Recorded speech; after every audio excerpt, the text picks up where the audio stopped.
Hi, today we are going to see the 67th stotra. Udhirna sarvadakshakshur anisha shashvadastiraha bhushayo bhushano bhudhir vishogashoganashanaha.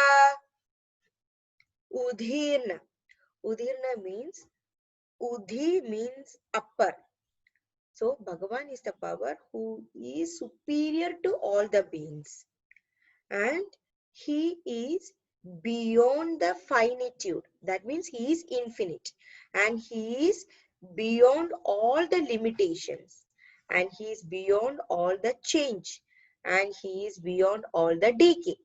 And he is taken different forms and different actions to make us understand what really the dharma is and how worth is to follow the dharma.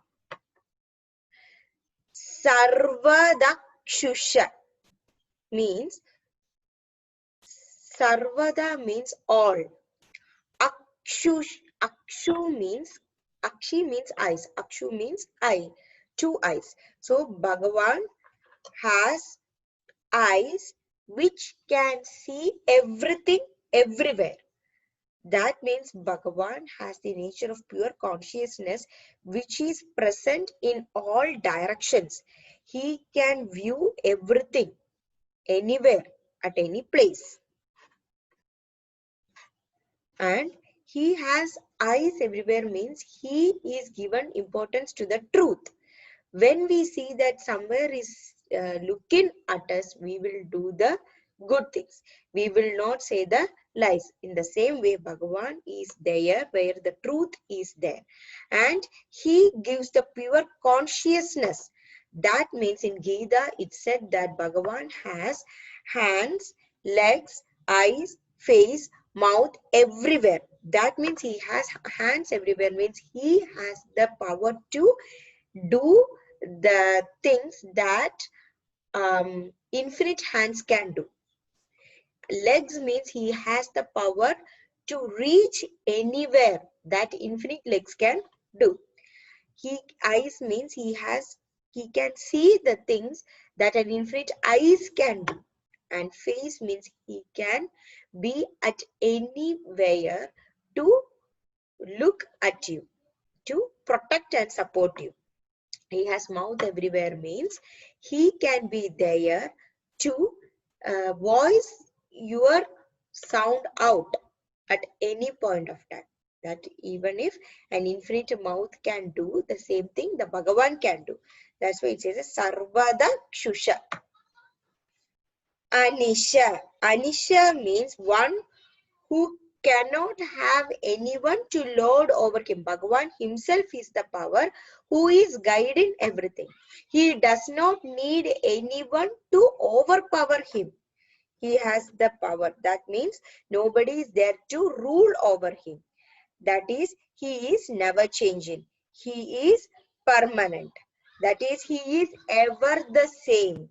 And the only thing that is changing is our consciousness. That is, our body changes, our mind modifies, and our intellect grows.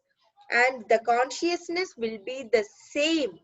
We think that the consciousness change as our body change or mind modify or the intellect grows, our consciousness also change. No, when we were born, how much the soul or consciousness or the Atma was there, the same thing will be permanent as we grow, even if it is in the childhood, even if it is in the youth, even if it is in the middle age, even if it is in the old, the consciousness or the Atma or the inner soul will be the same when we are born till the end. It will never be it will not have any change.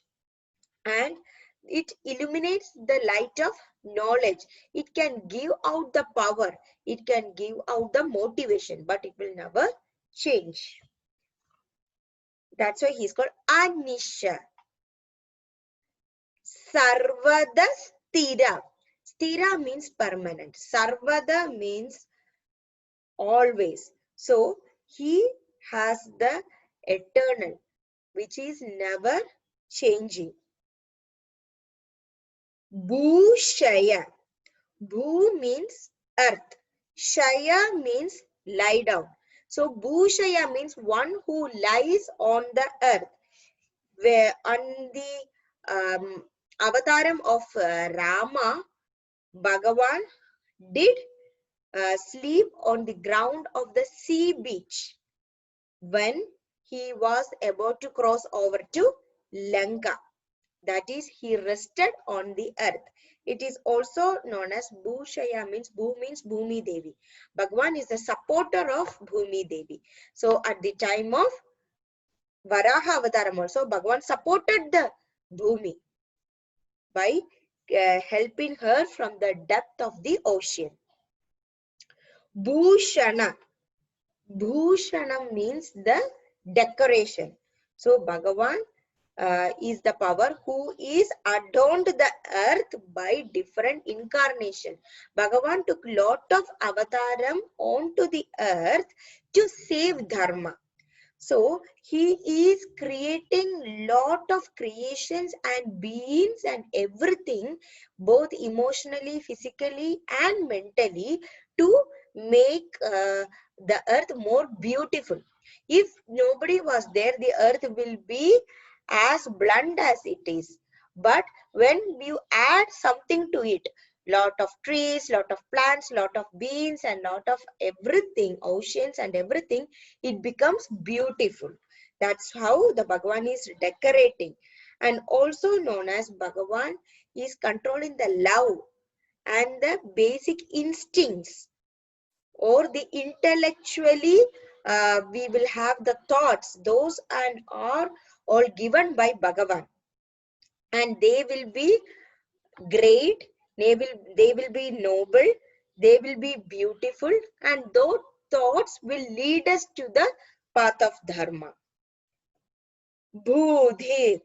Budhi means one who has the essence of everything.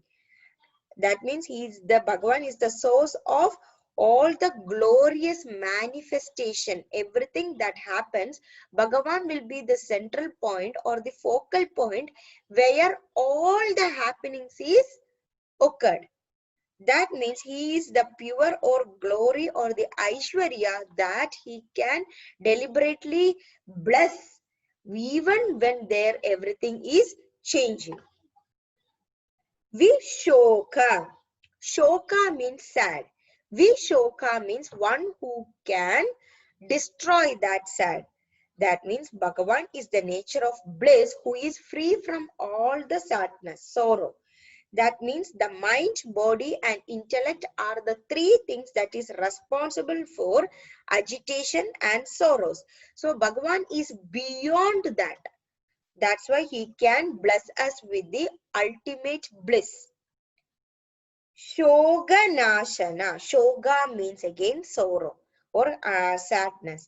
Nashana means one who can destroy it. So Bhagavan effaces the sorrows of the devotees even by mere remembrance. Even when we remember Bhagavan, even when we think of Bhagavan, he is there to come and help us and support us from the sad situation. So Bhagavan is the destroyer of all the sorrows of the devotees. He lifts the suffering when we have suffering because we have ego. So that sense of meaningless identification can be changed by pure and true wisdom of divine nature of Bhagavan. He can change that thought of ego or we have our sorrow to the divine or pure thought of wisdom. That much power only Bhagavan has. The only thing we have to do is just remember Bhagavan. Just think of Bhagavan. That itself makes Bhagavan come and help us. So we are seeing the names Udhirna, Sarvadakshusha, Anisha, Shashwadastira, Bhushaya, Bhushana, Bhudhir, Vishoga, Shoganashana. We'll be reaching 632nd Namam of Vishnu Bhagavan. Udhirna sarvadakshashur anisha shashvadastiraha. Udhirna sarvadakshashur anisha shashvadastiraha. Bhushayo bhushano bhudir Vishoga Shoganashanaha.